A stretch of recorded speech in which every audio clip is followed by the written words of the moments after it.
Okay. Lovely. Okay, Brilliant. good evening, everyone. Thank you for coming tonight to the Town Council meeting. If we go straight onto the agenda, we've got point number 1, apologies for absence. I received an apology from Dawn, who couldn't make it this evening. Number 2, to consider any variation of order of business. I don't think we have anything we need to vary, do we, Sean? No, There's nothing to move into private, is there either? there is. There's the personnel. Oh, personnel, yeah, I see Private. it down here. Mhm. Are we looking to move the whole of personnel into private or just part of it? I think all of it needs to go. Okay, so I'd like to propose that we move item 22, personnel committee, into private, please. Thank you, Anne, for seconding that. All in favour? Yeah. Thank you. We're getting some feedback from somebody there, some sort of buzzing in the background. I don't know who that is. I'm going to mute everybody but Steve. Can you just bear in mind that you are muted before you start to speak, if that's all right? There we go. Okay. All right. Thank you, That John. should do it. Agenda item number 3, to consider exclusion of press and public. There aren't any press and public here, so we don't need to address that one. That is the confidentiality bit, Steve. That is how we make things confidential. It's to consider the resolution in view of the confidential business to be transacted. That is confidential. That's the part where we move into confidential, which you've already done. That's fine. Lovely. Okay. Number 4, minutes of previous meeting. Have we all read the minutes of the last meeting? Sorry, Jason Atkin. Yeah, Chair, just one. It's minute number 9420. Yeah. I haven't got a double-barreled name, so you need to remove Farmer after Atkin, just for clarity. Thank you, Jason. So, Sean, can we get that amended? Just take off Farmer. Yeah. Lovely. Yeah, so are you happy to accept them with the amendment? I'm more than happy. I've read them. I actually didn't pick up on that typing error. I would like to propose that we accept the minutes from the previous meeting if nobody else has any points for it. I presume we've all read them. So I'd like to presume that we accept them. Is that you seconding, Jason? Thank you. All in favour? Thank you. Okay. Number 5, declaration of members' interests. You've got myself, we've got Anne, Carolyn and Alan all on the Whitworth Trust. Jason? Yeah, mine's a personal interest in that I am the chair of the planning committee. Thank you. So, John, you might as well put that on as a standing item because it has saved me declaring it every time. Right, that's not a problem. Although probably we ought to do it procedurally anyway, just to make a note. I get everybody to sign the sheet when we're in person every time, no matter what. Jason Farmer's also got one to declare. Jason had his hand up there. Jason? I've got an interest in one of the applications that's on the agenda tonight, which is Bent Farm. As a local resident and councillor, I declare an interest. Thank you. Jason, for this, you won't, dependent chair, but you won't be able to speak on this and you won't be able to vote. Okay? So speak. As long as you know. I believe you've spoken in the public section. I believe we've got you down for. Okay, that's fine. Okay. Yeah, wonderful. Yeah. Brilliant. Thank you, Jason. Julie? Can you see me? Oh, Julie, sorry, yeah, Julie's on the Whitworth Trust as well. Apologies. Anyway, yeah. I missed Julie off there. I looked down and did an L shape and just missed you at the bottom there, Julie. Sorry. Easily done. Well, you did say you weren't here. Okay. Agenda item 6, public Anne participation. and Carolyn as well. Anne, you're on mute. Anne, you're on mute. Yeah. Sorry, I have an allotment. Yeah. Okay. Thank you. Carolyn? Yes. I made a declaration to Jason. I'm a trustee of the Derbyshire Federation of Mental Health. I don't know whether I should declare that. Okay. I don't think we've got anything on that, but well, we do. We had flowers in the field, so yeah, that might be relevant. I know that, yes. Okay. Okay. Thanks, Carolyn. Lovely. No more declarations then before I move on. Lovely. Okay.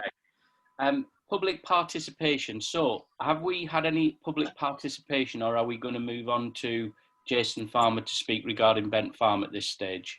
We've had further public participation about Bent Farm, in fact. So we've had a resident that has in fact emailed us about their objections about Bent Farm, and I believe they've also emailed us a letter which has gone to the District Council, which Jason Atkin may have had sight of, and I believe Jason Farmer probably has a copy with him now, which is from the chap that they've hired he's a consultant, planning consultant they've hired to talk. It might be better if Jason goes through the letter, since I'm assuming that Jason's part of hiring in, but I think Julie might have something as well.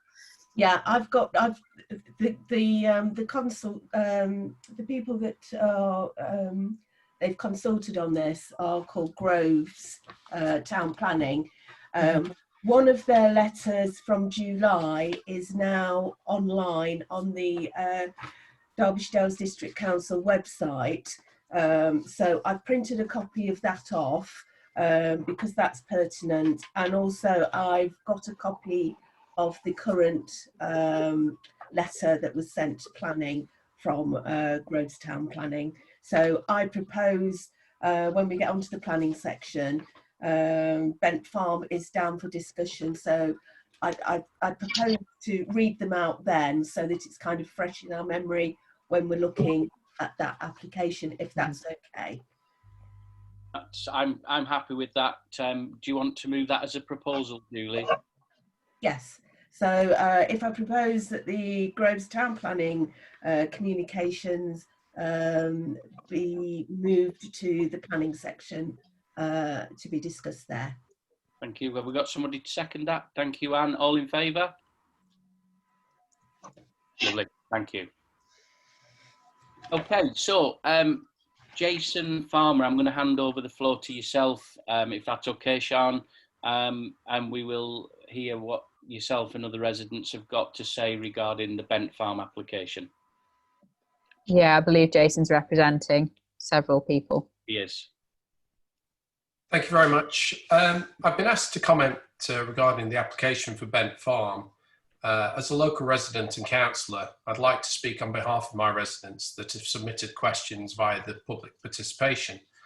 Bent Farm has a long-standing planning history, and the current application 20/00530/4 appears to have wholly inaccurate drawings submitted. They lack detail and accuracy and appear to give no quoted scales on a number of drawings. The local residents, as Julie has said, have employed the services of a town planner, and after the response that was received from Gareth Griffiths on the 12th of October, have been thrown into a little bit of disarray. The town planning department have appeared to allow the application to be submitted and processed through the normal planning system. They then stated to a letter to the residents that they are fully aware that the drawings are not wholly accurate, and it is hardly likely that the applicant will seek to alter the scale of the dwelling house to comply with any of the conditions. The manner in which this application has been processed by the council leaves me, as a councillor, and my residents in a very difficult position. This is to what they can comment on, what plans they are commenting on. Are they commenting on the structure as built, or the plans as submitted by the agent and the applicant? They are wholly not representative of what is built. And in my point, I find it impossible to comment regarding this application in its current form as it's been accepted by the planning authority. I find it strange in every way. And that is it. Okay, thank you for that, Jason. There's nothing else you would like to add regarding the development up there on behalf of the other residents at all? The other residents are engaging the forward services of John Groves. They have sought to employ this town consultant because of the fact that the current planning system do not appear to take the residents individually or even as a resident association seriously. We're just as councillor and residents quite, well, unimpressed would be a very light way of saying it, by the manner in which this application has been processed. If this was the standard in which future applications were to be dealt with by the planning process, it just leaves it wholly open to all sorts of problems in the future. If this process goes through and it goes through the planning committee, our consultant has said it's probably not legal stud anyway, because as built and as drawn are two separate things. So if it goes through the planning committee, gets accepted and shown as the drawings as they are, it isn't factually correct in its way. So I find it strange that the planning the planning committee are willing to accept this in the manner in which they are dealing with it. And that's all I can say on the matter. Steve, unmute, Steve. Sorry, thank you, Jason. When it comes to the discussions, obviously you can listen, but you can't take part and you can't vote. I'm gonna place him in the waiting room, Steve, because he has a pecuniary interest. His house is right there. I'm gonna remove him and put him in the waiting room, and then I'll allow him back in after. All right. That's fine. Thank you, Sean. All right. Okay. Again, there's a lot of passion running up there on Farley Hill regarding the developments that are going on up there. So we'll discuss that fully in the planning section with Julie, if that's okay. No other public participation, Sean? Ian? No. Lovely. Okay, so we'll move on. The Mayor and Chair's announcements. I actually don't have any announcements. There's obviously COVID is holding a lot of stuff back that we would have liked to have done, which hasn't been done. The stuff to do with the community awards we'll discuss when we get to Councillor Long, and we discuss community awards. So I don't actually have any. Item number 8, report from the police, county and district councillors. So if I hand over to Dave and Jason Atkin. So I'll start with Jason Atkin. There's nothing really to report from district or county. I know everybody's acutely aware that COVID-19 seems to be raising its head somewhat. So we have started gearing up again for another outbreak. As you'll know, High Peak have been put in Tier 1, which is just on our borders. Chestfield, North East Derbyshire and Erewash are also moving to medium alert now, or Tier 2 as it's called. So it is, we've got to still be vigilant, and we've got to keep banging out the message that, stay safe, stay 2 meters apart and carry on doing what you're doing, because I think some people are actually missing it. So that's all I've got to report, really. Thank you, Jason. Dave? You're on mute, Dave. And frozen, Steve. He's very, very frozen. You got me now? Yeah, we've got you, Dave. Okay. I've been trying to set up a network with the police. PCSO Nixon has approached his bosses at Ripley, and basically they've now stated categorically that they cannot use WhatsApp because it's not safe, and we're looking at other options of how we can actually communicate quickly, so we're actually on the ground when things are we're talking to them, instead of 2 or 3 days later when somebody responds. So that's an ongoing thing with that. I've also now got the police patrolling the cycle path down at Church Town because of quite a few people acting silly down there. And he's now stepped up the patrols up on the tipping because the fencing has now been removed from the land up there. because the owner of the land hasn't really done anything about it. He's not responded, and we've got vandals taking the fence down anyway. So we've had to take that down just to save it getting damaged more than anything. And we'll update on that one. Okay. So that's as far as it is with the police at the moment. What about the situation with the parking? I know we received correspondence from Church Town School regarding parking issues down there. Yeah, I was going to do that under community report, because we've got to meet. I've arranged a meeting with PCSO Nixon, head teacher, Councillor Atkins coming down, and I believe yourself I've invited to come down on Monday at 3 o'clock to review the situation down at Church Town to respond to the request from the head teacher. Yeah, that's brilliant. Okay, we'll cover that then in more depth. Yeah, I was going to do that in the other report. That's brilliant. Okay, anything else regarding police, county or district councillors? No. Lovely. Okay, if we move on to number 9, the finance. Okay. We had a finance meeting on Tuesday night. The finance committee got together and we had a chat regarding the budget for next year and the precept. Everyone should have had a copy of the proposed budget, what it is this year and what the proposal is for next year. Has everyone had sight of that? It's a 5-page document, and it sets out our ambitions. Obviously, COVID, the uncertainty around COVID will leave us kind of looking at these figures and wondering a little bit if there'll be more spent or less, but we have to plan as if we will be able to go ahead from April next year as normal. What I've advised to the finance committee is I've asked that we raise the precept this year in the region of a £60,000 increase. It's something which hasn't been done for an awful long time. And we are, I'm just looking for the paperwork, apologies, but we are lagging way behind all of the towns around us. We're the 3rd largest town in the Derbyshire Dales area, I believe, Jason, is that correct? And I did some work on the precepts a little while ago, which I brought to council, in which I looked at the number of people within our area, and I looked at the number of people within like the Ashbourne area, the Bakewell area. We are lagging seriously behind, which is preventing us from carrying out public projects on behalf of the Darley Dale residents. We also have to consider that we have a Grade 2 listed building and park, which at any time could fall back into the guidance of the council.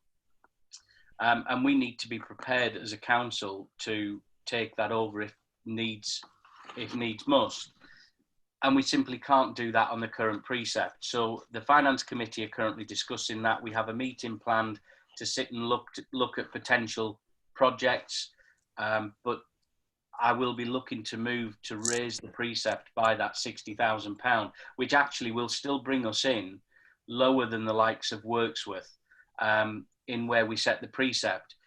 But ultimately, again, the discussion to be had within the finance committee is whether the precept raise should be 60,000, 50,000, 70,000, and we'll come back with a proposal for that. Does anybody have any questions on that?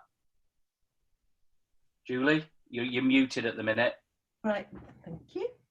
Can I just ask, do we have any figures on how this will affect the different bands, the increase? The figures at the minute, Julie, if we give them out, will be questionable because we've got the boundary review going on up until I think December. Is that right, Sean and Ian? December, the boundary review? The consultation's till the 2nd of November. 2nd of November. The issue is, and this is something we discussed in finance the other night, and I can't really say too much because it's just guessing. But if, for argument's sake, we lost the whole of the Hooley's estate to Matlock, we would lose some income from them.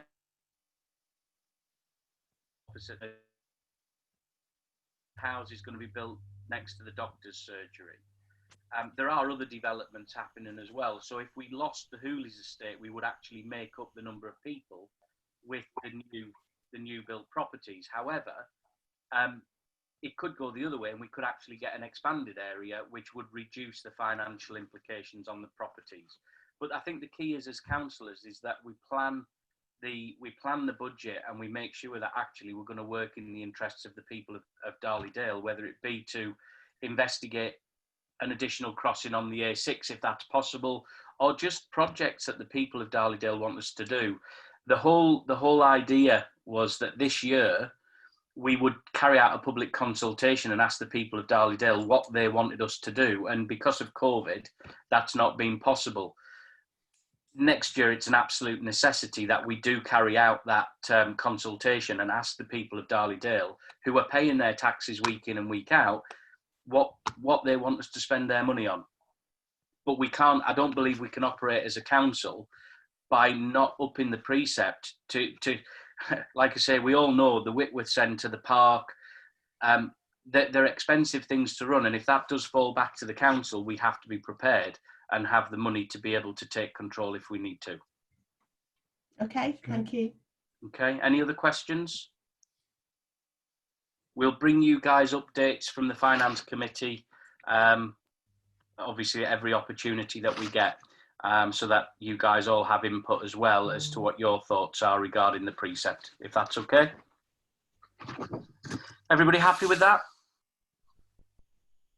I'll guess we are. Okay, so I will send out, I mean, I can kind of send out these figures from the other towns as well as to what each household is paying towards the, you know, for their precept, and what the number of inhabitants are for each area. So I will send them out to everybody. Right, so we next need to look at payments being made. Has everybody looked at the payments that we're making this month? And does anybody have any queries regarding them payments? Okay, I'd like to propose that we recommend the list of payments which total £5,399.09 for payment this month. Do we have anyone to second that? Thank you, James. Everybody in favour? Lovely, thank you, that's resolved.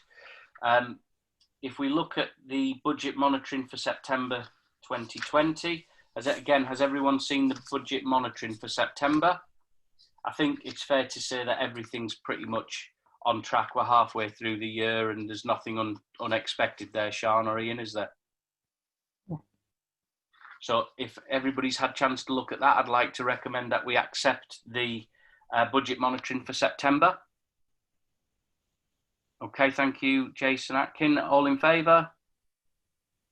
Thank you. And then the bank reconciliation, again, for September 2020. Again, I would hope everybody's seen it. I'd like to recommend that we accept the reconciliation for September 2020. Thank you, Jason Atkin. All in favour? Thank you. Okay, that's all resolved on the financial side. Thank you. And if we go on to now the report and recommendations for approval from the Planning Committee, I think, Sian, this is where you're going to, are you going to remove Jason Farmer at this stage, or when it comes to Bent Farm? If Julie could just tell me before she gets to Bent Farm, and then I'll take him out at Bent Farm. He can comment on the others. It's Bent Farm that's the issue. Thank you. Julie, you're on mute, love. I'll put Bent Farm right at the end. Brilliant. Just let me know. Yep. Right, so planning. We had our inaugural Planning Advisory Committee meeting on Monday of this week. We had 4 applications to look at, and a couple of admin things that we needed to do. First thing on the agenda was the election of a new chair. And it was resolved to elect Councillor J. Darley as the chair of the Planning Advisory Committee. So I thank you very much, and hopefully I can continue to give it my best. We then looked at 4 applications. The first one was Darley Hillside Methodist Church. This is one that's been to us before. Those of you that have been on the council for a while will remember it came probably about 18 months ago. And at that time, we were in favour of it becoming a dwelling house. Something went wrong in the planning process.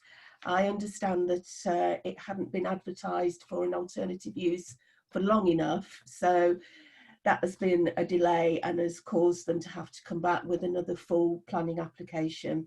So we looked at this one, and our recommendations was to support the use as a dwelling, though we objected to the appearance and materials used for the proposed windows and Velux windows.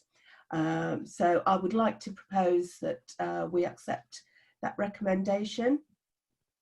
Can I have a seconder, please? I'll second that. All right, and a show of hands. Thank you.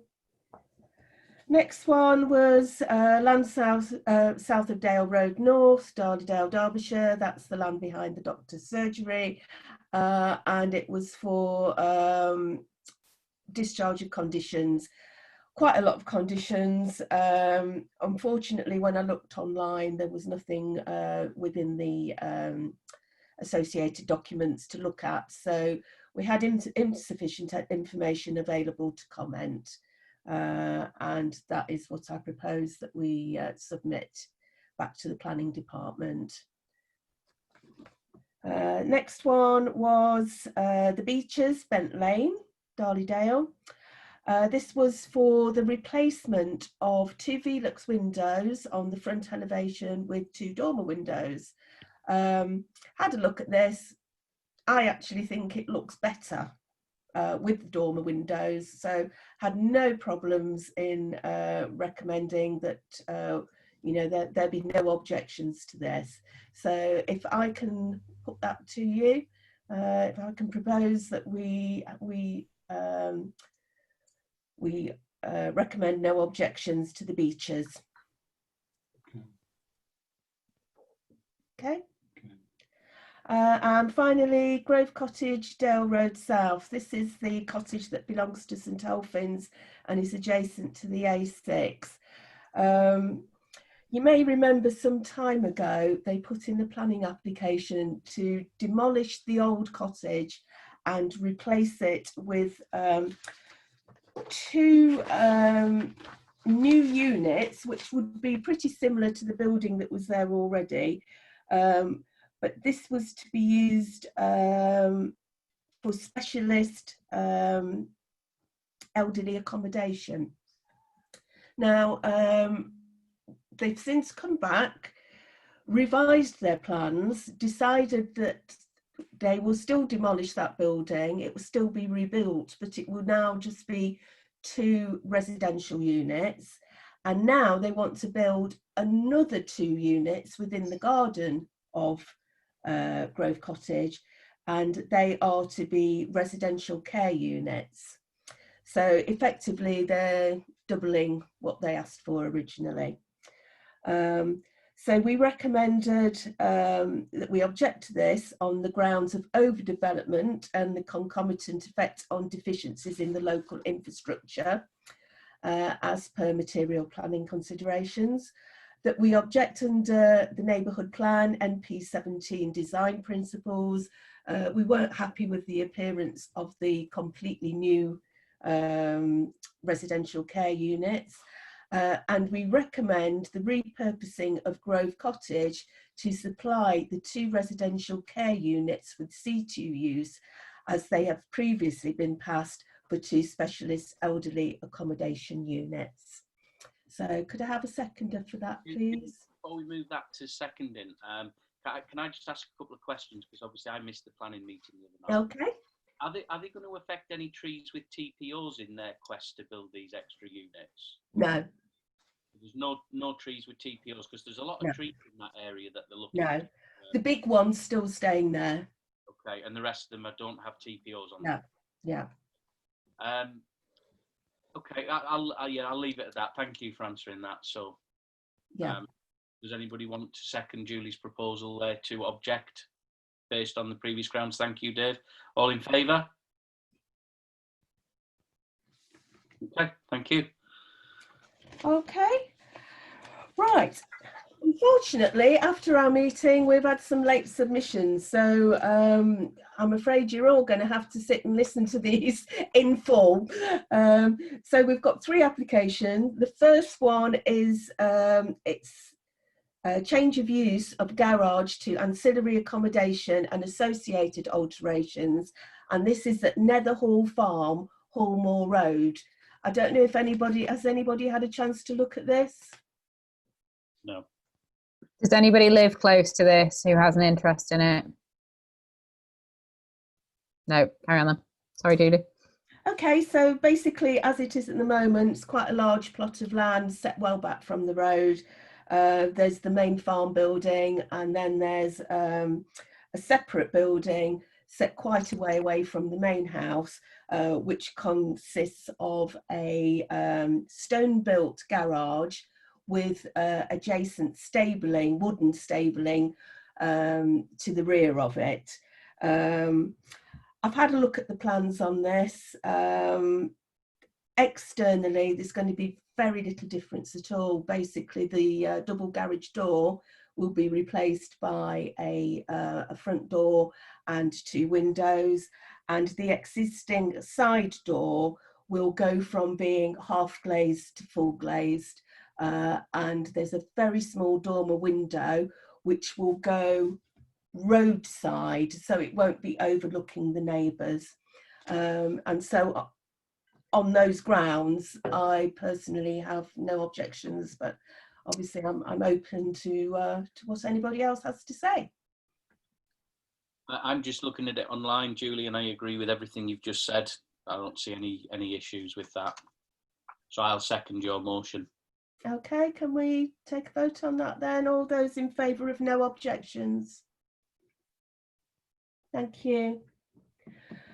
Okay, next one. This is a proposed single-storey rear extension at 14 Vale Rise, Matlock, and it also includes the inclusion of 3 dormer windows to the front elevation. I've had a good look at this again. Personally, I have no objections to the rear extension. I don't think it's anything that anybody else hasn't done already. There will be can't remember if it was 3 or 4 dormers in the roof to the rear, which again I've got no objections to. My concerns with this are the dormers to the front elevation, and I'll tell you why. When you look at the house, there is in the middle, there's already an existing dormer, and their plan is to put 2 very long dormers to the left, 2 very long Velux windows to the left of the dormer, and then to the right of the dormer, 1 very small rectangular one sort of higher up. It doesn't look symmetrical. I don't like the appearance of it, and as it's on the front and very visible, I would like to recommend that we express our concerns regarding the appearance and use of materials. So has anybody got any comments on that? Anne? Dave, you're muted. Anne, you're muted. Sorry. Yes, sorry. Sorry. Do we know why they've done it that way? Is there a particular reason? Idea. They kind of put storage. The window that's just sort of floating on its own quite high up is positioned so it's over a bathroom, but then in front of the bathroom they've put storage. But I don't see why the dormer couldn't sort of straddle the storage area as well as the bathroom, so that there was some sort of symmetry. It does look funny, doesn't it, with the way they're putting the dormers on there? Yeah, I as I say, it's I don't have objections to the extension to the rear. I don't have objections of them going up onto the second floor. and I don't have objections to the dormers at the rear of the property on the second floor, but on the front elevation, I think it looks a bit messy. And there is clearly a huge size difference between the two Velux windows on the left compared with the one on the right, isn't there? There is, yes, yes. So, okay. Does anybody else have anything else to say on that? Would anyone like to second Julie's proposal to object? Yeah, so, as I say, I'd like to recommend no objections to the extension and just express our concerns over the visual appearance and materials used on the front elevation dormers. So, okay, seconded. Could I have a vote on that, please? Okay, fantastic, thank you. Right, Sean, if you could block out Jason. our friend Jason, thank you. Right, there we go. We're back to Bent Farm again. So this is retrospective planning, full planning for the erection of a replacement dwelling and a swimming pool building. And this is modifications to previously approved planning permission that was granted on the October 2015. They applied for this historically 2015, got their planning through, and what they built did not correspond to the planning. Since then, it's gone backwards and forwards with residents and planning and enforcements and all kinds of things, until finally it was decided that they need to resubmit the plans in full. As a result, there's been there's a huge disparity between what's actually been submitted as the plans that represent what is there and what was actually built. So the residents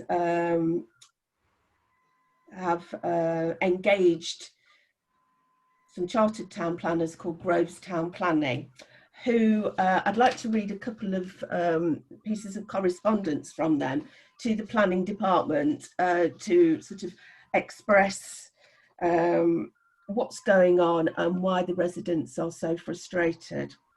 So the first one was written 17th July. Dear Gareth, I'm engaged by residents in Farley Hill to comment on the application described above. Prior to making such comment, I would welcome your observations on the quality of the submissions, the confused drawings and apparent inconsistencies with the building as it currently stands on the ground.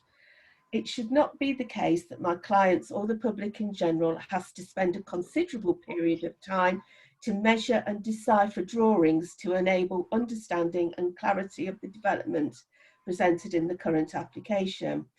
This represents a lack of transparency and prevents ready consideration of material planning considerations. In this case, the difference between the impact of the approved and the as-built development. Planning practice guidance refers to Article 7 of the Town and Country Planning Development Management Procedure 2015 and notes a requirement for plans and drawings necessary to describe the proposed development. It is contended that the plans currently submitted fail to meet this requirement. The applicant should be required to remedy this position by submitting a set of drawings which clearly shows the difference between the approved and as-built development. I would respectfully suggest that drawings of approved and as-built development should be presented side by side and annotated to highlight where the differences are. Plans which cross out block plans or elevations should not be considered acceptable. This approach should be as much to the advantage of the applicant as to third parties. If, as the applicant contends, there is no material difference between the approved and as-built development, I understand that neighbours have already provided a list of discrepancies between the plans now tabled and the building as constructed. I would appreciate your earliest response on this matter in order to further advise my clients on their approach to comment on the application. To say that letter was sent to Gareth Griffiths on the 17th of July, and as far as I'm aware, the residents received no reply to that at all. Gareth, I believe, then sent an email to the residents saying that he was willing to accept the drawings that have been submitted. This obviously put the residents of Farley into disarray. So they had another email or letter drawn up and sent to Gareth, and this was sent on the 14th of October, again from Groves Town Planning. It says, as previously advised, I am engaged by residents in Farley Hill to comment on the application described above. I have previously sent you a letter dated the 14th of July seeking a response to key concerns over the accuracy of drawings submitted with this application. I have not received a response to that communication. My clients have raised a number of issues with you which clearly demonstrate the inaccuracies and deficiencies of the drawings now tabled. It is crucial that such matters are resolved if my clients are to be able to properly exercise their rights to comment on the acceptability of the proposed application. As it stands, I would suggest that no planning permission exists for development of any kind on this site. From the council's records, it would appear that pre-commencement conditions imposed under the 2015 application were not completed prior to the development starting. It is noted that the applicant states in the current application that work commenced on the 1st of June 2016. Applications were submitted to discharge conditions, but only in February 2017 and October 2019. Those considered in 2017 were partially accepted. The condition considered in 2019 was not discharged. The development which has been carried out is unlawful. There is a considerable body of case law to support this contention, including the decision of Hart Aggregates versus Hartlepool Borough Council 2005. That decision considers the need for precision in the wording of conditions and the need for the purpose of the condition to go to the heart of the proposed development, which the pre-commencement conditions of 2015 do. The current application cannot seek revision of a planning permission which effectively no longer exists. Whilst the fact that a planning permission was granted may be a material consideration in the consideration of subsequent proposals, the submissions made under the current application represent a new planning permission with no part of the development currently on the site benefiting from a legitimate planning permission. With this in mind, the submissions made with the application must be of sufficient quality and accuracy to clearly describe and precisely describe the development. I have been provided with a copy of your email to Mr. Petch dated the 12th of October 2020. I am surprised by some of your observations. I am unaware of any guidance, legislation or case law which indicates that it is sufficient for drawings relating to a full application for planning permission to be reflective of the development proposed. Planning practice guidance refers to Article 7 of the Town and Country Planning Development Management Procedure 2015 and notes a requirement for plans and drawings necessary to describe the proposed development. It is contended that the plans currently submitted fail to meet this requirement. The applicant should be required to remedy this position by submitting a set of drawings which clearly shows the difference between the approved and the as-built development. As previously stated, I would respectfully suggest that drawings of approved and as-built development should be presented side by side and annotated to highlight where the differences are. The implication of your email is that you are prepared to consider the grant planning permission based on plans which you acknowledge are inaccurate. This means that the dwelling as constructed will remain unlawful after a decision is made. That approach would seem the accepted test of reason. I'm sorry, I don't understand what he's saying there. The decision would be challengeable in law. Sorry. Can you get rid of that? The council would have no reference point to assess the precise scale and dimensions of the original dwelling. The council simply cannot lawfully determine the application based on plans they know to be inaccurate and represent the development. And I again repeat the request on behalf of my clients for you to either refuse the application or to secure accurate plans which enable proper assessment of the development. Again, I would appreciate your earliest response. Sorry, that went on a little bit, and about the interruptions as well. So, so basically, what's happened is, I've had a look at the plans that they've submitted, and the consultant is quite right. They are incredibly confusing. They seem to be the original plans from 2015, with lots of crossings out and annotations and caveats. And the building that was built bears no resemblance to what is actually standing there at the moment. So does anybody have any questions? Just before we get any questions, when we look back at the last time this came before us in July, 21st of July, I think we responded to the last application. We objected based on overbearing appearance because it was out of scale, it was bulk and messing of design, visual amenity, and disproportionate development. Yes. So we did object to this back in July, and it seems to me that actually the situation isn't any better there, based on the fact that they don't have any proper drawings for anybody to make comments, constructive comments on. No, none at all.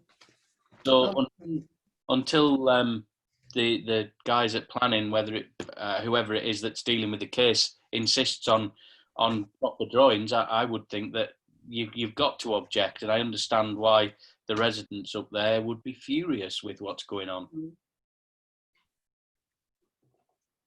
Exactly. Yes, James. Yeah, all I can say is we as a council, when looking at something like this, it's a bit of a strange one, because the actual proposal isn't real, really, when you think about it, because what they've built, if we set a precedent for people to go and build whatever they want and ignore all the planning and then go back and then change it again and just alter it again and then still don't match up to what you've actually built again, I'm afraid it's completely out. It's the Wild West, really. We as a council, I don't know how to say this. We can't really. It's not a real application, is it? Because it's not got everything. It's not even complying with what the rules are. There will be a hearing on this, I'm assuming, at district, and I guess the decision, it's up to us as a council whether we want to go and represent there and to make our thoughts known, if we wish to object strongly against this kind of behaviour. My understanding is that they're dependent on the number of objections they receive, that will determine whether it goes to committee or not. I think if it does go to committee, I think it is important that we do go and speak on behalf of the residents, because this is an ongoing problem for them, and they're having to live, and they've had to live with this for a lot of years, where some things applied for, it doesn't meet the application, but it's okay because it just keeps getting left to go through upon appeal. And it must be a really torrid time for the residents up there, not knowing what's going on. Exactly. Well, I'd like to propose that we object. This is, you know, obviously this is a very unusual case. I think we should object on the grounds that we objected to it before, given that I'm not sure that we can object to it on the grounds that we consider it to be unlawful. Do you have any opinion on that, Sean? Sorry, could you say that again? I don't think my internet's very good. I can't hear you. Right. Okay. Could we object on the grounds that we consider the application to be unlawful? The thing is, I mean, at this point as well, I would point out that the drawings are not there. They're not accurate. I mean, the inspectorate has come through and passed bits of this, from my understanding, but they haven't been kept. So if even those bits have then been altered. I mean, I would say, yeah, that there's certainly parts of this that haven't stuck to even what the inspectorate has said. You know, I mean, to be honest, I'm not sure, but I know somebody was saying if there's so many objections to go into committee, but I believe that the planning committee members can bring things into committee themselves. I believe they can request them to come into committee. I'll just speak on that. Yeah, only the ward members can have it brought in, but I would say, because it is what it is, it will probably go to committee anyway without it being sent there by ward members, because we already know it's got to check its history. I don't really want to say too much because I can't, but I imagine it would come before the committee. Yeah. Yes, James. Yeah. Is it possible we could even possibly put a letter together with our concerns directly to the planning inspectors and the planning when it comes up for appeal, we are invited to put in our comments to the planning inspectorate. We are able to submit our own comments. At this stage, it's going to the district, so it will be up to whether or not the district essentially decline the application or accept the application. So the district's where you need to target and then speak to the planning inspectorate if the gentleman goes to appeal against the district council's ruling, as has happened with this development previously. So I would certainly in your objection, you can do as lengthy and as detailed an objection as you like, really. As long as it's on material planning grounds and take part, I don't see why saying anything. It doesn't mean you can't make any external comment around that, but the key parts that will be taken and that will actually be registered is the planning, the material planning considerations. So I'd focus on that aspect of it, because that's what the planning committee will almost certainly be looking at. Steve, did you want to say something? I mean, I'm just looking at a quick guide to material planning considerations. There's a couple of bits that we could add on here. And judging from the letter that's come in from the professionals that have been engaged by the residents up there, there's a point here of principles of case law held through the courts. If they're saying there's case law to prove that this is not acceptable, then we could use that. There's also here previous appeal decisions and planning inquiry reports, because what they're doing is they're going to appeal they're being given a certain thing, but they're totally ignoring what they're being given and just building whatever they want anyway. So there are a couple of things on the material planning considerations on top of what we've already objected to. Sorry, Steve, what was that second one again? So previous appeal decisions and planning inquiry reports. So for me, and please correct me if I'm wrong here, Ian and Sean, but they've been to appeal, they've been given a certain building that they're allowed to build. They've totally ignored that and built what they want anyway, which goes against the planning inspectorate. So I'm just wondering if we can use that argument to say that, look, they've had appeal decisions allowing one thing, because this isn't the first property they've done this on. They've had appeal decisions, but just built what they wanted anyway. Yeah. I'm very conscious. I don't want to turn, obviously the plans submitted bear no relation to the building itself. So I don't want to turn around and just say, well, we can't pass comment because it's not an accurate drawing. I do want to be able to put an objection in, and as Sean quite rightly pointed out, if we do that, we've got to use material planning considerations to do that. So I propose that we use the same objections that we used in July, with the additions of principle of case law. Okay. So, I'll second that. okay, so could I have a vote on that, please? Thank you. That's it. Yeah. So, John, are you going to bring Jason Farmer in? Yeah. Are you all done? Yeah. yes, thank you. Here we go. Just get. He's just joining now. It might just take a minute. He's not there. Oh, Jason. I think he's used the opportunity to go and get a cup of tea. He's coming back. He's running. Hiya, Jason. Jason. Welcome back. Hello, sorry, I was just having a drink, sorry. Okay. So no more planning matters. So we'll move on to agenda item 11, update on the Whitworth Centre and trading matters from Councillor Alan Long, please. Hi, hopefully you've all got the report I sent round. Not a huge amount to report. We'll talk about the office under the agenda item. We had slightly better than expected financial performance in September, but we've actually reduced our forecast for the rest of the year given the latest COVID concerns that are obviously rampant around our area and nationally. However, we're still predicting our cash position at the end of March to be better, slightly better than our cash position was at the start of the year, despite the significant revenue reductions we've had. So we're still, we'll do well if we end up in the year slightly better than we were at the start of this year, given the difficulties in the year. So our focus is very much next year, and we're starting now to think about scenario planning, really, because your guess is as good as mine in terms of exactly what's going to happen after March.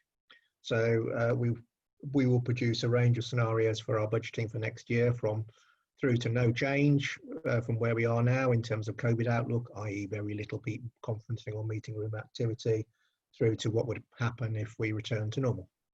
And the truth will probably be somewhere in the middle, but we'll produce those range of scenarios over the next 4 weeks. Obviously pleased to welcome Paul Taylor. If you haven't met Paul Taylor yet, I guess it's slightly harder than normal to meet Paul because we can't all go and knock on the doors of the office on a regular basis, but it's great that he started this week. He's been inducted by me and is obviously meeting all the staff and starting to get his thoughts together. You may have seen one or two Facebook's posts from him this week. Last year project is progressing nicely, and architects and landscapers have been around the site this week, starting to put drawings and thoughts together, which will end up with some recommendations on what we might do with the building in the park, but also helping us put together the planned maintenance programme. We're looking at a bit of additional CCTV to cover areas that are particularly around the building that we can't access at the moment. We had an incident, probably 12 months ago now, where a car that had gone into Barrington's drove straight into one of the pillars at the front. We didn't have that on and then drove off without telling us. So we incurred a fairly hefty bill in putting that heritage wall right back, and we were unable to find out who did that. So just one of those pays for itself for having CCTV on the front, frankly. Last thing point on there is we're still waiting for the Ombudsman's view on whether Hiscox should pay out under our business interruption insurance or not. And we're not alone in having made that direct claim and Ombudsman complaint too. That's as much as I want to say. Thank you, Chair. Thank you, Alan. Julie? You're on mute, Julie. Thank you. Alan, can I just ask you, the CCTV camera, where will it be sited? I know you said it's on the front. Have you Not quite sure yet. We're looking, we'll look across the front of the building. We'll consider planning considerations as well in that. So it's a combination of having something that is right for planning rules, but also gives us the visibility we need. Yeah, fantastic. Thank you. Okay, thank you, Julie. Councillor Atkin, Jason? Yeah, just on the point of planning, I would suggest if you do need to go down the planning route, get the town council to put the application in, because it's a local authority and it gets a preferential rate for its planning. So it'd be cheaper for you to do it through the town council. Thanks, Jason. Any other questions for Alan regarding the Whitworth Centre update? Okay, thank you very much, Alan. I met Paul Is it Paul, the new manager, centre manager? Paul Taylor, yeah. I met him briefly today, and he seems good. stuck in there trying to get his head around everything. And I believe he's actually moving up to the area this weekend as well, which will be good. So, okay, on to item 12, policies and terms of reference to be approved. Has everybody now had chance to read the personnel handbook? Because I believe we deferred this last month to give everyone a chance to read it, didn't we, Sian? We did. Alan has read it definitely and sent me a variety of suggestions, some of which I've sort of addressed. We've sort of had to go back to, well, not necessarily had to go back to square one, but Alan suggested going sort of back to square one and sent me the Mia's handbook to have a look at sort of the thing. I think at this point we probably, so I've sort of had a very brief look through the Mia's handbook, and as I say, I can sort of see what where Alan's coming from in terms of sort of it being more employee friendly as opposed to sort of what the personnel handbook is now, which is kind of a sort of a general list of policies. I'm a little bit reluctant to sort of to deviate away, particularly since we were sent the handbook as advice by our HR guy, and I'm wondering if Alan would mind sort of digging into that with Chris Moses and sort of seeing why Chris Moses has sent it the way he sent it, and sort of his thoughts on why, because he's been issuing this to sort of councils. You know, he does advise for sort of Nalcan and all the other councils, and sort of I'm kind of interested as to why he sent this format out, I suppose, as his suggested handbook. But as I say, I would sort of ask if Alan's comfortable getting into that with him, and then we sort of meet somewhere in the middle, perhaps as being, you know, take out the things that perhaps we don't need and add some more things that we do. There just seem to be a couple of bits. I just, as I say, I'd like to get it in place as soon as we can. So if Alan has any time sort of over next month where we can have a go at that would be great. You know, perhaps with Chris as well. Have we sent a copy of this to Chris Moses already or not? The handbook, he sent it to me. We've edited it mildly, but it's his handbook that he sends to the councils when we ask for a handbook. Well, Sian, you said that Alan had forwarded you the one from Mia's. Have we forwarded? No, I haven't yet. Not yet. It came this morning, so it's just come this morning. Alan? Yeah. Yeah, and there may be some specific things in council law that make what he has done absolutely right and appropriate. I read it, and apart from some things that are missing, it was a mix between something you would give to an employee to say these are the things that guide how you should work with the town council, and stuff that frankly are policies and procedures that relate to how the council operate, which you wouldn't normally put in an employee handbook. So for example, there's great detail on the recruitment process that you would go through, which certainly I would not give to to a new employee like a warden who we may recruit, because you think, what is going on in here? Why is that there? Whereas a warden absolutely wants to know about, you know, how he looks after his equipment, what's going to happen if he goes sick, all those kind of things. So I was trying to look at it from an employee's perspective and what I would normally see in an employee handbook and whether I'd recognise that, and I compared that with a couple of other handbooks. It may be the council way of doing things would say is different, in which case fine, but it would not be something I would want as a new employee to see all that in there. There's some stuff in there that's relevant and some that it clearly isn't. Yeah, I think Chris probably gives us templates, doesn't he, to work from, but I think we are okay to adapt them. And I think your points are very fair, because when you look at other council ways of doing things and writing these up, they are very much in line with what you're saying, Alan, in that they have policies, they have guidelines, and then they have sort of personnel handbook for the staff, which is really aimed at something slightly different. And this is an amalgam of two, isn't it? So yeah, you know, I'd agree with what you said.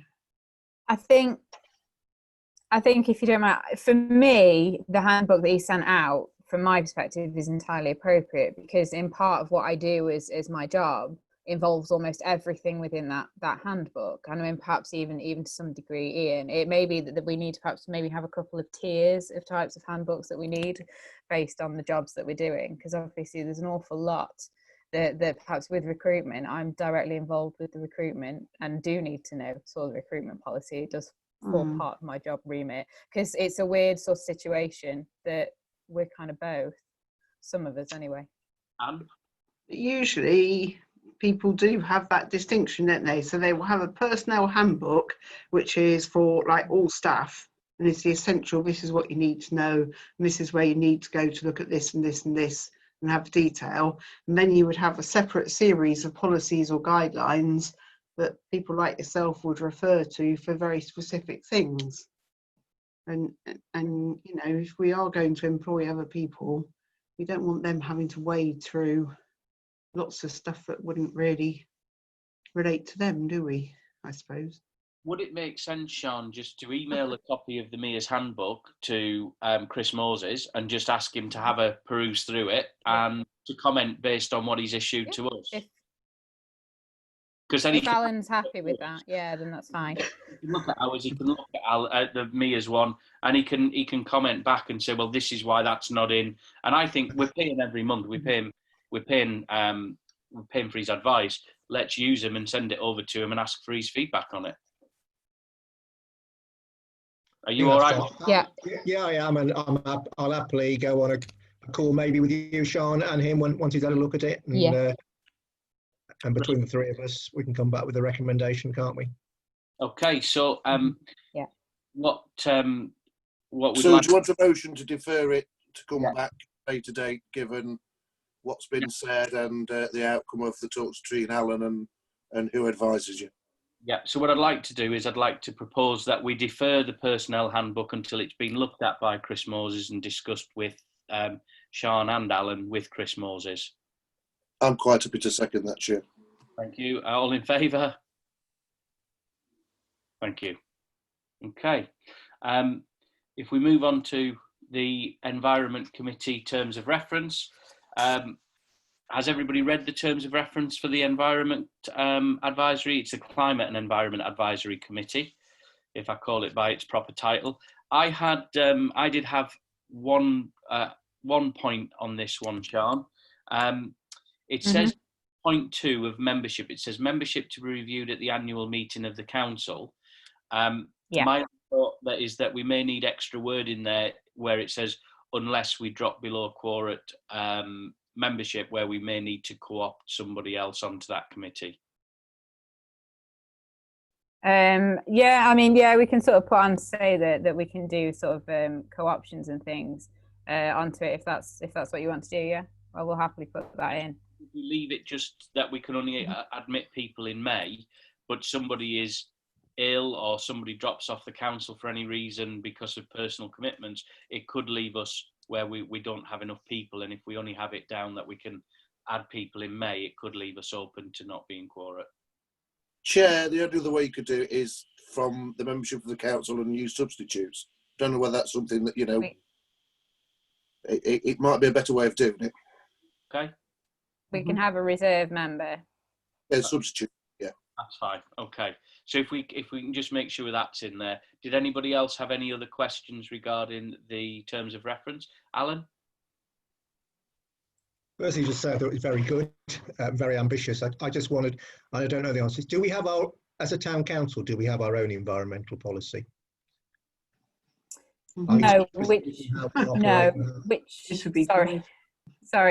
which was part of what Anne was looking at doing originally when this first came. It came about in part of the flooding, and as Anne, this was what a lot of Anne has spent a lot of time herself putting. Trying to put this sort of thing together in an environmental policy and things together, which was the aim, but then of course COVID. I think if we're going to be involving with other people and telling them what, you know, and giving them our advice and helping them, then we ought to have our own little policy. Some of it doesn't need to be terribly complicated. You know, it's about avoiding things like paper usage too much. Some of the things we're already on with, isn't it? But I don't think it's a big piece of work to have to do that as an addition. Sorry, I was just going to say, in pulling this together, one of the interesting things is the way different councils define the environment. So a lot of different, I mean, we talked about personnel handbooks, and one of the great things about local government is that, you know, there's lots of versions of you out there doing similar things. So you've got a really good resource to call on. But actually, a lot of them define environment as things like, you know, I don't know, allotments, any property they own, even things like bush shelters and stuff come under the Environment Committee. So you've got a very different approach in that area at the moment, because you're sort of looking at it from a climate and environment perspective. So just worth bearing that in mind. Thank you, Ian. James? Just a very quick one. I'm assuming we're at the early stages of putting a committee together for the environment, an environmental committee. So, you know, perhaps that can be batted over to them, and I'm happy to approve it as it stands at the moment. We've got agenda item 14s to agree membership for the environment committee. So we're okay. All right, yeah, cool. John, the only other little thing that I found on there, point 6. I think there's just a typing error. It says, act as an emergency steering group to handle specific environment or climate incidents affecting. Should that be affecting rather than effecting? Yeah. Yes, it should. God, Mr. Picky. I'm sorry, it's there, and I think you're right. Okay, so I'd like to move a motion that we accept the terms of reference for the Climate and Environment Advisory Committee, please. With the amendments, please. Just put with the amendments. Yeah. With the amendments. Thank you for seconding, James. All in favour? Thank you. Lovely. Thank you, everybody. Okay. Agenda item 13. We'll hand over to Councillor Long for the first section, which is the Community Awards. You're muted, Alan. Right, back again. Yeah, so where are we? So last meeting we discussed a plan around 6 awards, and we sent out a suggested list of activities, and I'd welcome an update from everyone. Some I've had. Since then, I guess, apart from an update on activities that each councillor has been doing, I guess there are 2 additional things that are worth discussing. One, we actually had one organisation that asked if we could have another award because they really wanted to sponsor, which is the Shalimar restaurant, who were an award winner themselves last year against Community Business of the Year, and they wanted to sponsor an award. And Sean came up with what I think is a really good suggestion, which is to have a Lifetime Achievement Award for people across Darley Dale. And it might be something that we just choose ourselves as councillors based on a number of people that we know about. And I think that would be a really nice thing to do on an annual basis, is to, because, you know, the awards we've got at the moment recognise people who've done something this year. There's equally people that have been around a long time, that contributed over many years. So I guess my first thing I wanted to ask people to agree on or not is that we add one further award, which is the Lifetime Achievement Award, which was all Sean's idea. I'd like to second that. All in favour? Okay, so what Sean and I will give some thought to is how we might put a little list together for councillors to vote on then, please. The other thing is just to reinforce a suggestion, because we all know, we all said from the start, because of the more limited means of communication this year that we've got, we can't stick leaflets in lots of outlets that we did last year, which is always going to be a difficulty for us, although 1 or 2 outlets are doing that. I think this year we ought to do our best, as each and every one of us as councillors, to nominate people. And if we all nominated ourselves, I certainly will do, a number of organisations that we're aware of, or individuals that we're aware of, I think we would do a very good job with that, because we all got good community links. We all know people and organisations that have done a good job. And if we combine that with the nominations we do receive through the members of the public, through the routes we have got available to us, I think we'll get a good list, a good quality of applications for each award.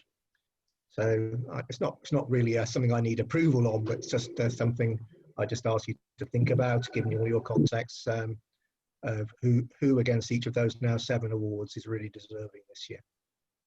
I think it is going to be more difficult this year, and I think if we can all find 3 people to nominate, or 3 businesses to nominate, I think it will help, and it does recognise that actually, while we've got really quite mad times, that it will recognise people in the area that have stood out. Alan, if I can just give you an update from myself, James and Julie, who we've been working on distributing to the pubs and what have you. There are a couple of establishments that have taken actual voting forms, but most have just said we'll put up a poster. Yeah. So within the Darleydale area, we've the Grouse Inn now have a poster in there. The Orangery at St Elphin's, the Square and Compass, the Shalimar, Barrington's, Darleydale Fish Bar, Tall Trees Garden Centre, and the actual garden centre itself, the Sticky Fig and the Pickled Pear now all have either, they all have posters, and they all have, or some of them have, the leaflets. I've also dropped into the post office at Two Dales, and they've put up a poster for us as well. I can't get any contact from the Church Inn. I think, and I have a couple of people have commented, they think it might actually just be closed completely at the moment. They've removed the big... I'll wander around.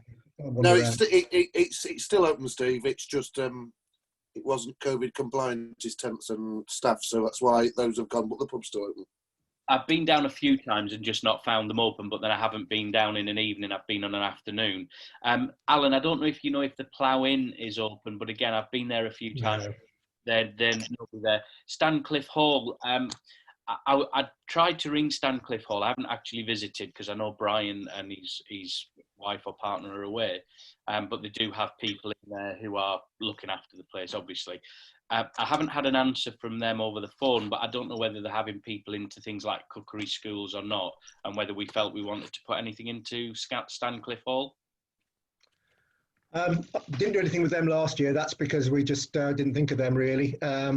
The only other place which we haven't picked up yet, which did give us a number of nominations, which I don't think was on the list, was the Darwin Forest. No, I haven't. We got a lot of nominations from them, so I'll pick that one up, Steve. Thank you. So did you say that the Plough Inn is closed? Yeah, the Plough Inn hasn't been open for a while, but the Church Inn has. I'll go down to the Church Inn, and I'll keep trying Stancliffe Hall and see if there's anything happening there too. Yeah, the bloke at the Church Inn's called Sam Wilder. The problem is there's a telephone number online that doesn't work, and then there's an alternative number that nobody answers. So I'll try and get in touch with Sam. All right, Sam. Lovely. Okay. Thank you. Thanks for that, Steve. That was a helpful update. Thank you. That's really good progress. Okay. Does anybody else have any updates for Alan on the community awards? We'll go with Dave first, Sean. Mm-hmm. Yeah. Dave, you're on mute, Dave. Hello. Hiya. Hi. Right. At the present moment, I'm trying to track down a guy who's going around. He's been going around for the last couple of years, as I know of. He's very community-minded. He picks all the dog poo up, would you believe, and puts it in carrier bags and carries it away.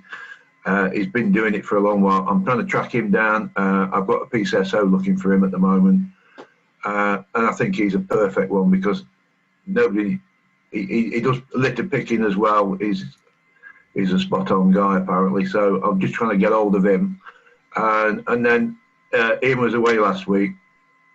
So I was going to bounce some ideas off Ian. Now he's back this next week regarding getting into the care homes because of the COVID. It's a bit tight. We're thinking probably send letters into them and see who to contact properly instead of knocking on doors. With my wife working in a care home, I know how hard it is to get in and out of care homes. So I think it's wise to just send a letter first, see if they've got any ideas, and give them a phone number. Absolutely right. I think we've got to use their own communication. We can't obviously go in. Yeah, you know, this is to Alan. We've got the medical centre and we've got the Whitworth Hospital. they're obviously National Health. It's good. I'll do the medical centre. Okay, and I'll do the Whitworth. Sorry, Julie, can I just ask you, Dave, is it worth ringing the nursing homes rather than sending a letter, because the entries do close in just over 2 weeks' time? The problem I found before with trying to get hold of them with when I've worked with different other things with care homes and things is that you don't know who you're trying to get hold of most of the time. They're on shift duties and whatnot. I'll try one of them and see if it works. If it doesn't, we'll go the letter route, I think. If we're going to do that, we do need to do that ASAP, because, like I said, we've only got just over 2 weeks. Yeah. Information. Julia, if I can come to you. Yeah, just on what Dave was saying there, I actually picked up the all the care homes last year, and I think I've probably still got the names and telephone numbers of the contacts there. You know, the managers. Yeah. So if you want, I will ring them tomorrow. Okay. I'll do the Whitworth, and I'm still trying to track this man down as well. I might get an answer on that on Saturday. Yeah, Alan? Really quickly on that, if you are whoever's ringing the care home, I think the only thing we need, if we can get to speak to the manager, the question is, have you got any particularly, have you got any care workers that you want that would be nice if the town council said thank you to them, because that makes it easy for them. They don't, they'll say Mary, John, and they don't even have to do anything. They don't have to do anything. They'll know who their care workers are who've done a great job this year and are deserving. So if they can give us a one-liner on Mary or John, that's enough. Okay, brilliant. Thank you, Alan. Sian, did you want to say something on that? Yeah, so obviously everything's up online. So, and the system for voting online is working pretty well. I've had a few in already. So the more you can push online as well, the better, because they come straight through to the office, and I've just got them there and available. Okay. Quick one, Steve. Sorry, Dave. Chair. Yep, Dave. Notice boards. It is in the notice boards. All of them. It should be. Yeah, I'm thinking of the park. I don't know about the park. I've done the council ones. Can we get one in the park if there isn't one in there? I've done the cafe, but I haven't actually been around the notice board, so I'll do that. Brilliant, thank you. Okay, if we can move on to the committee membership for the Environment Committee. Sian, if you put me down on that one, please. Dave? With the environment, it sort of gels with the Community Services Committee as well, with the services that we're doing with environment. And we've got the great bins, the other facilities around the town in general, including the allotments. And I need to do a lot of tree planting next year as well. So I'd like to get on that committee. Okay. Anna, you joining that committee? Lovely, thank you. Yeah. So and then one reserve, please. One person in reserve, please. Jason Farmer. Right, that's it. Thank you. Thank you, everybody. So, point 15, or agenda item 15, councillor co-option for the 2 councillor vacancies update. There is actually, we've had no applications in.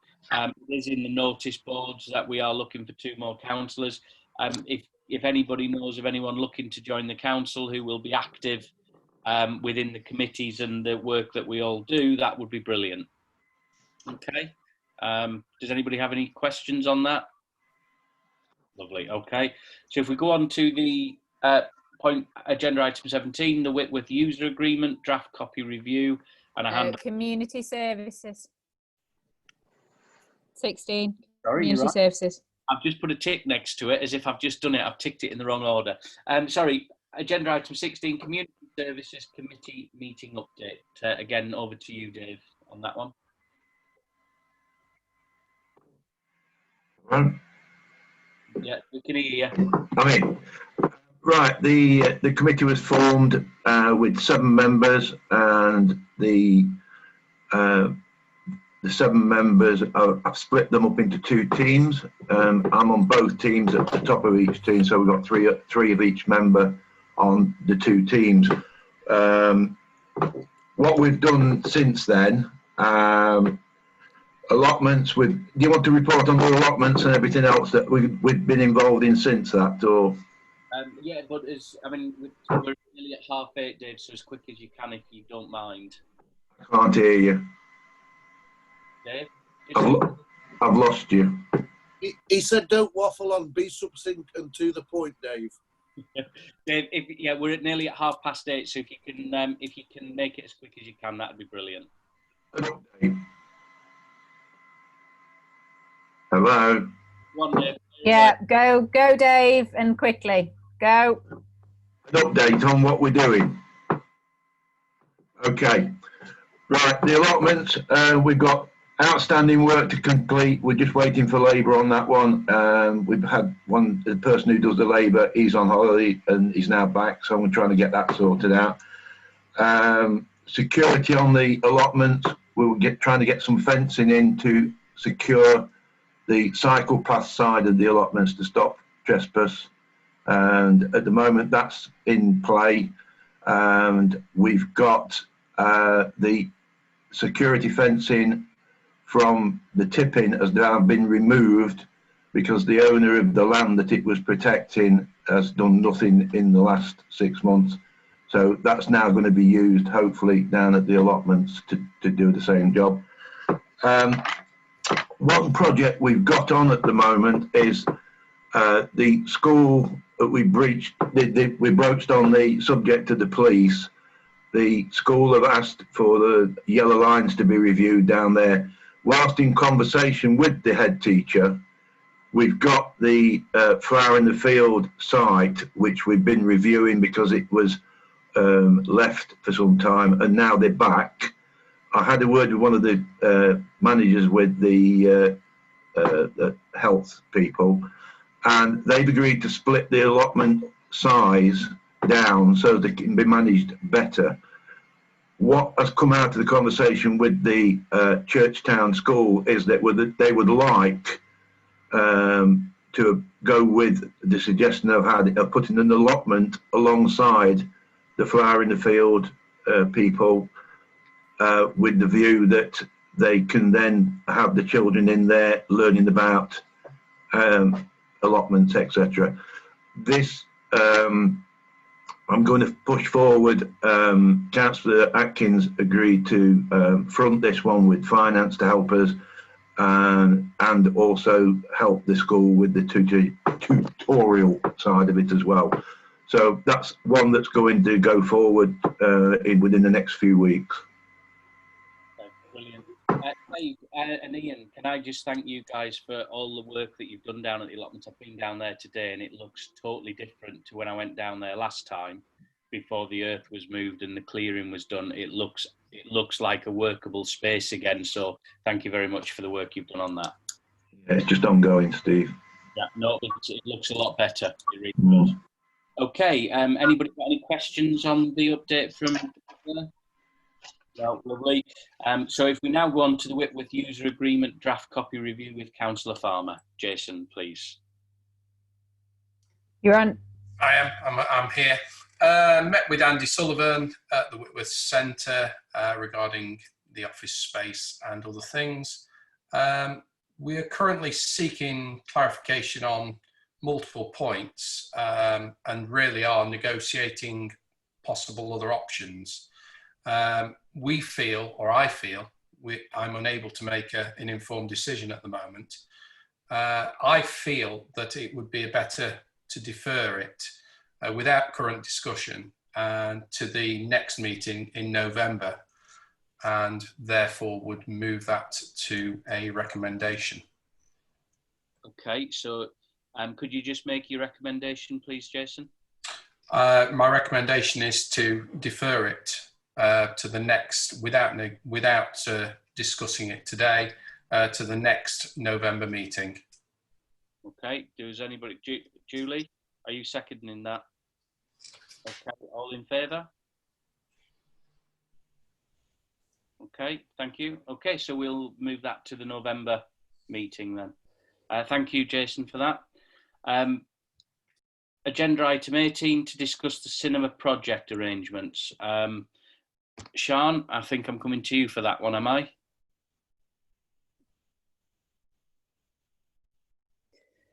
Yeah, at the moment, Anne pops it on an email that obviously at the moment this is pretty much died a death. We cannot have an indoor cinema. There wasn't before discussion about doing an outdoor cinema, although I know that the Whitworth, two members of the Whitworth staff had a meeting yesterday with a gentleman that is proposing putting outdoor cinemas on.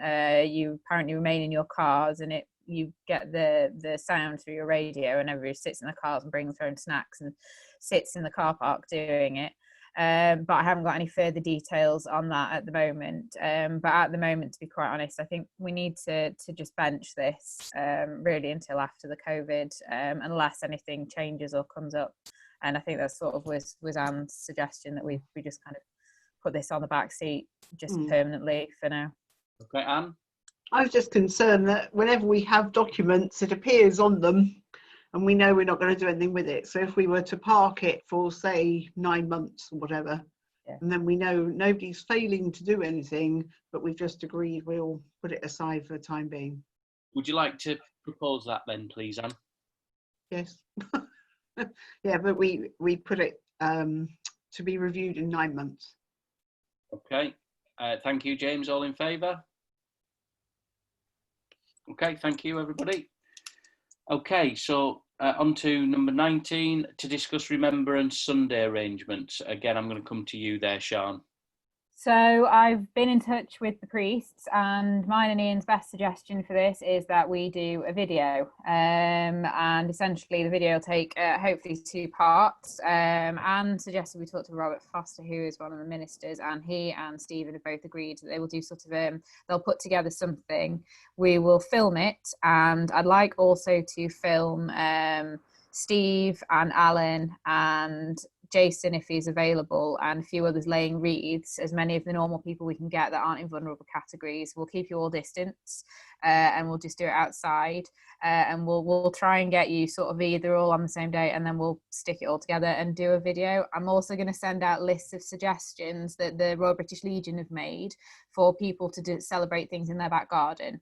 But at the moment we cannot have a gathering of people outside that we cannot control. It's not safe under the current restrictions at the moment, so that's the best we've got, and I hope that's okay with everybody. Quick question, Sian. Do we have any costs associated with the filming of this? Do we have to pay anybody to do that? Not at the moment. I'm hoping that I know that Robert did mention that he might be able to help us out with some equipment. Otherwise, to be quite honest, we will do it with the best we can, either sort of with phones and sort of the equipment that we've got at home. Ian? I don't think costs are the issue, Steve. I think timing and the work involved in sort of making it more widely available are the issue. So I don't think you should worry about the costs. I don't think there will be many. But I think Sian and I have a bit more work to do with the church team down there before we can come back with something a bit more definite. And, that's fine. Obviously, we only have until the 8th to do this, so we've sort of got 3 weeks now. So as I say, we're hopefully we'll have something put together reasonably quickly, but it definitely isn't necessarily going to be as brilliant as it would have been when we had last year, unfortunately. But we will kind of do the best we can. But as I say, we just will need the involvement of yourself, Alan, and Councillor Atkin to lay wreaths, and anyone else that sort of feels up to it that usually lays the wreaths, if that's all right. I'm assuming that any associated costs anyway, both Sian and Ian can authorise through their own delegated powers. So it was just a question I asked, that was all.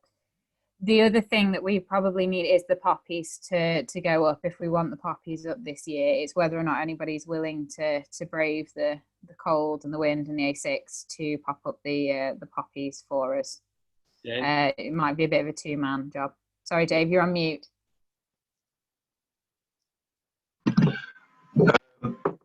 The poppies up will come under community services, so we'll attempt that one.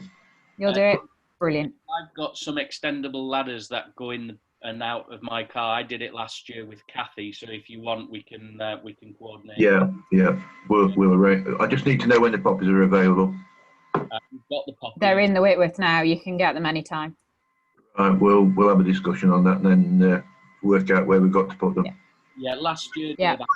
I had to use double tie wraps to be able to get them onto the lampposts. So I'll just make sure I've got plenty of tie wraps and we can get out. Okay, right. I've got a list of lampposts. They've all got numbers, so That's you'll what be we able need. to go along with. Yeah. Yeah. Okay.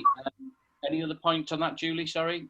Yeah, can I suggest that we perhaps invest in a few more poppies so that we can do them double-sided? We can. Julie. We will next year. Yeah, the gentleman that does the reeds and the poppies and things is in the vulnerable category, and so getting the reeds was a little bit difficult. But I'll order some for next year definitely. But it's just been a bit difficult this year. Okay, no worries. Okay, if there's no more points, we'll move on to agenda item 20, the Matlock Lions Tree Whips Plan. Have we all read this? This is the offer of some trees that we can plant. I think the question is do we want to be involved with the planting of trees? My personal opinion is I don't see why we wouldn't, really. Dave? I need some trees.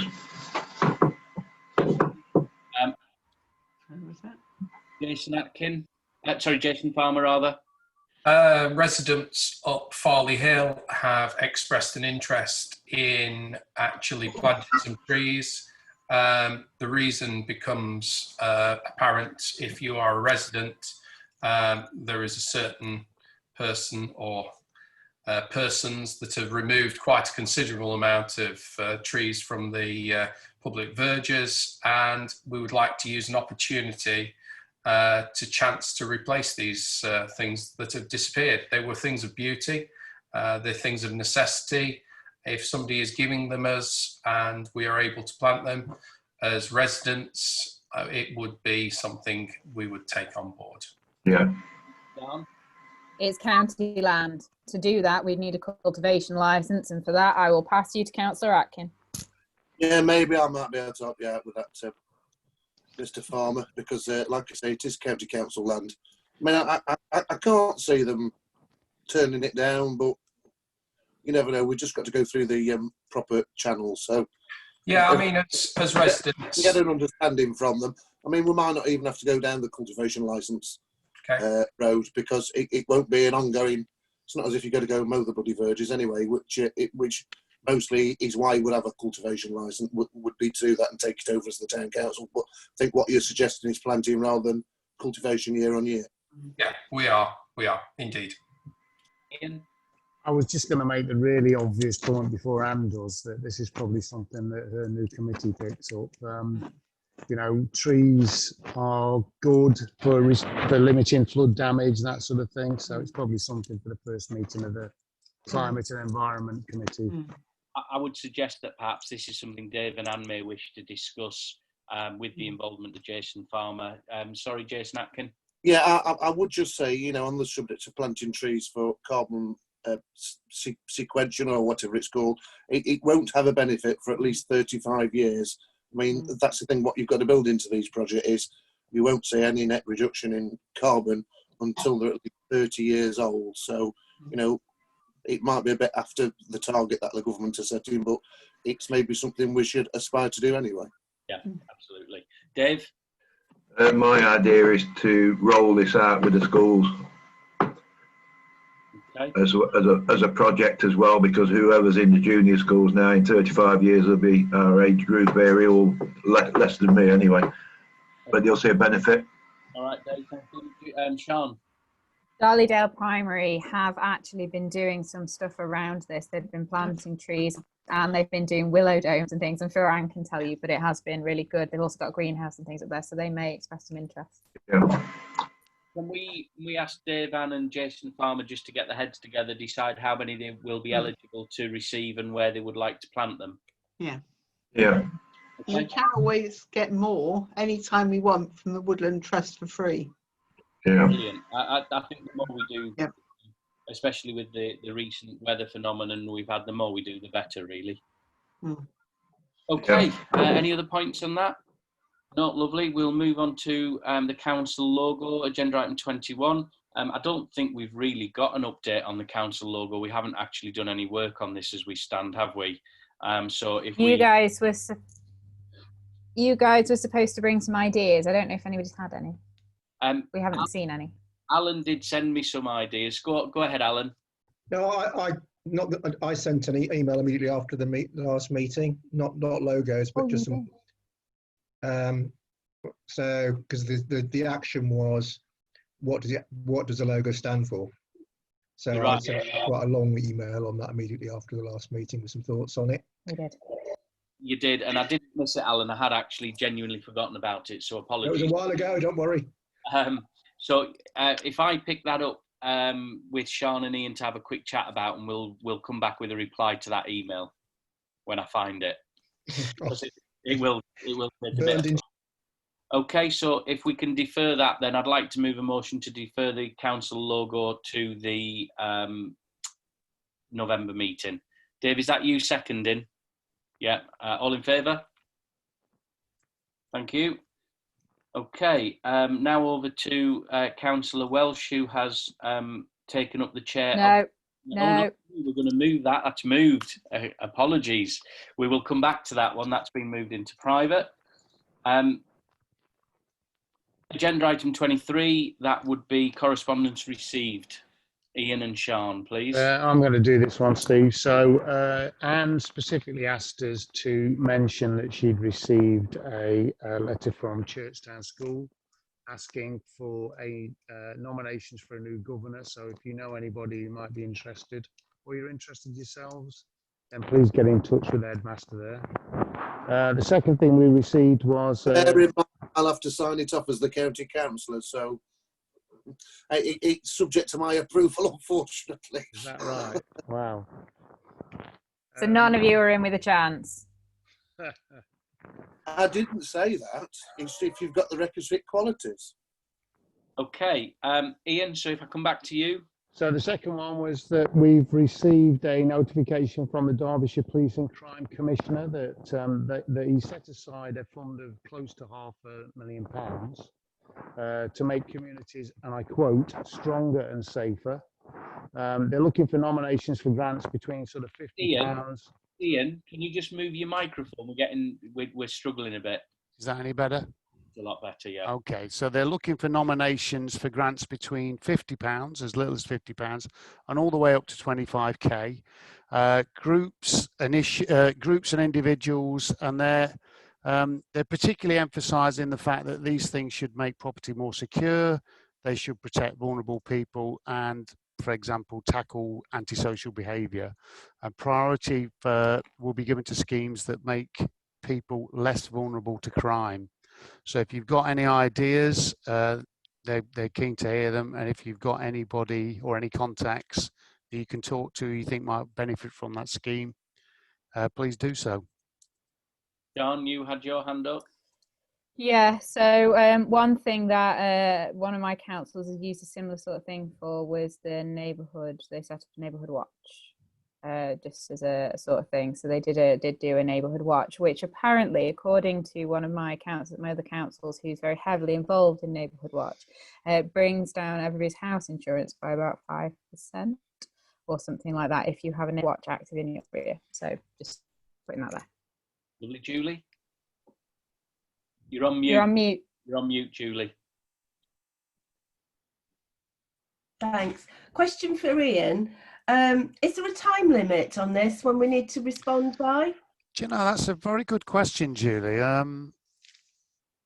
Oh, there is actually. The application window will open on Thursday the 15th of October and close on Friday. That's wrong. It says Friday the 13th of October. So you've got -2 days. I'll need to check that one, won't I? Shall we go on the 13th of November? It opens on the 15th of October, and I'm guessing that the closure is the 13th of November, but I'll get back to you on that one. So, bearing that in mind, can I suggest to Dave that it's perhaps something we put on the agenda for the next Communities Committee meeting?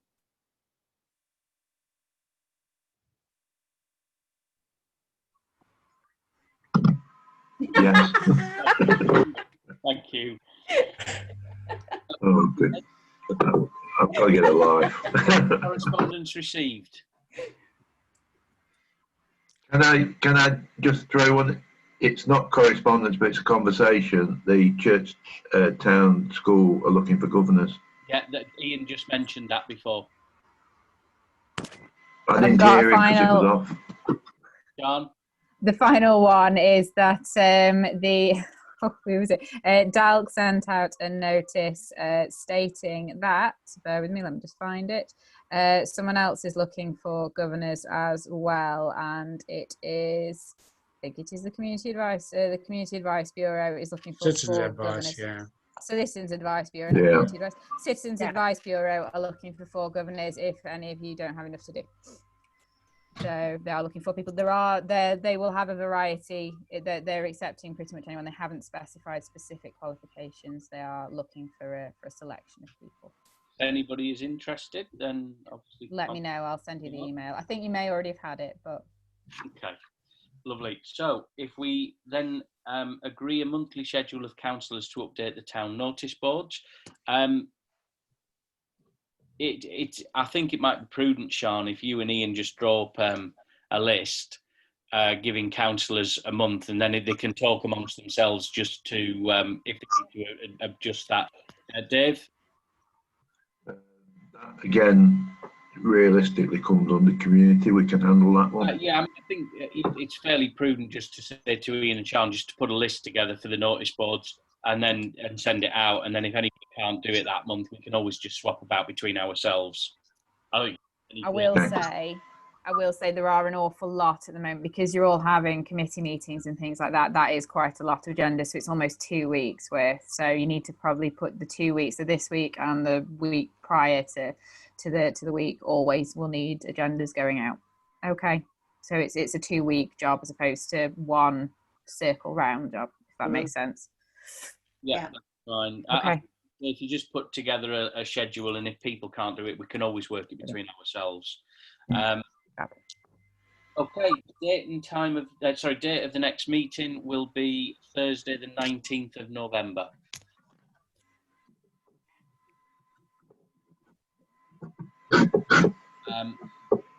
Based on government advice, we'll obviously look and see if we can get together in the ballroom at the Whitworth or whether we have to be on Zoom. And we'll obviously notify everybody at the time of what the decision is. And if anybody has any thoughts as to where we are with that, then just let us know. Brilliant. Okay. Sean, we're probably going to need to extend the meeting because I think personnel will probably take longer than 10 minutes. So I'd like to propose that we extend the meeting by about, well, let's extend it by half an hour, although I don't think we'll need it. Thank you, Jason. All in favour? Thank you. So if we move into private now, we'll go on to personnel. So if we can stop recording. Sorry, Sean, go ahead. Yeah, once we've stopped recording, I'm going to put Ian into the waiting room for the first item. I will bring him back, but then I think I'll kick him out at C, if that's okay again, and then bring him back in for E. Okay. So he's going to be a bit in and out. All right. Okay, that's fine. Okay, do you want me to stop recording, Steve? Yes, please, yeah. Okay.